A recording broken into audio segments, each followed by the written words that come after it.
Pour Jacques Chirac, le départ de l'Élysée va signifier aussi la fin de l'immunité. En tant que président, il était protégé de toute poursuite judiciaire. D'ici quelques semaines, il pourrait être le premier ancien chef de l'État à devoir rendre des comptes dans certains dossiers embarrassants. C'est la suite de notre série sur sa carrière politique, Chirac et les affaires. Bertrand Boyer, Marc Félix. Ce devait être une bombe politico-judiciaire, la cassette Méry. Septembre 2000, Jean-Claude Méry, supposé être le financier occulte du RPR, livre ses aveux posthumes.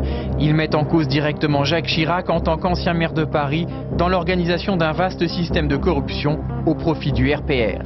J'ai remis les 5 millions de francs en argent liquide directement sur le bureau de M. Roussin en présence de M. Chirac. Les faits remontent aux années 80, celle d'un Jacques Chirac à la fois maire de Paris et président de parti, l'ère du financement illégal des partis politiques par des entreprises. Dans ce contexte, un juge de Créteil instruisant l'affaire des HLM de Paris tente de convoquer le président de la République. Jacques Chirac refuse et balaye la menace à coups de néologisme. Aujourd'hui, on rapporte une histoire abracadabrantesque.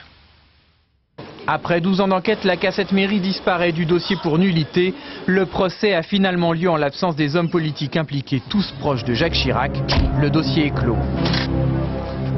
Le nom de Jacques Chirac apparaît ensuite au détour de l'affaire des marchés publics d'Île-de-France. Les commissions occultes destinées à financer son parti auraient aussi pu lui servir à se payer des billets d'avion en liquide pour plus de 450 000 €. Les juges se déclarent incompétents pour interroger Jacques Chirac. Seuls ses lieutenants écoperont de peine de prison avec sursis, affaire classée en octobre 2005. Cité, murmuré, le nom de Jacques Chirac est omniprésent, mais son implication jamais prouvée. L'avocat Jean-Marc Fédida a toujours défendu la cause et la thèse des lampistes. Il y a eu des collecteurs de fonds et des gens qui sont allés au charbon pour son compte. Deuxièmement, je dirais que ces personnes ont joué l'omerta et ont refusé de déclarer des responsabilités précisément en raison de la fonction politique occupée par Jacques Chirac pendant toutes ces années. Et puis, troisièmement, je dirais qu'il y a eu une forte timidité de la part des parquets qui n'étaient pas indépendants du pouvoir politique et qui, par conséquent, ont été très largement tenus en laisse. Autre mise en cause, l'affaire dite des frais de bouche des époux Chirac. Plus de 2 millions d'euros dépensés en 8 ans pour des frais personnels, notamment alimentaires. Mais les détails resteront toujours dans l'ombre, un non-lieu est rendu.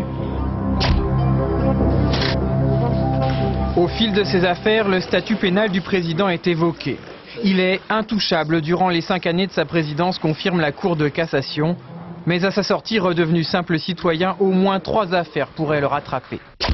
Les emplois fictifs du RPR d'abord, des postes imaginaires qui étaient réservés à des permanents à la mairie de Paris. Une lettre signée Jacques Chirac attesterait de sa connaissance du système. Dans ce dossier, seul Alain Juppé a été condamné en tant que responsable des finances de la ville de Paris. 2 autres menaces. L'affaire de la SEMPAP, un gigantesque système de détournement de fonds publics et enfin celle des faux emplois des chargés de mission de la ville de Paris. Juridiquement, le président Chirac ne peut pas échapper à son destin judiciaire, c'est une certitude si on fait une analyse purement juridique des choses, mais il n'est pas à exclure que politiquement il y ait des difficultés à poursuivre l'ancien président de la République.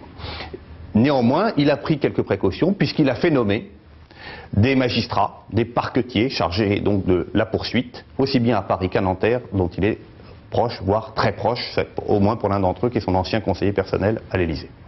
Un mois après avoir franchi les grilles de l'Élysée, Jacques Chirac redeviendra un justiciable théoriquement ordinaire.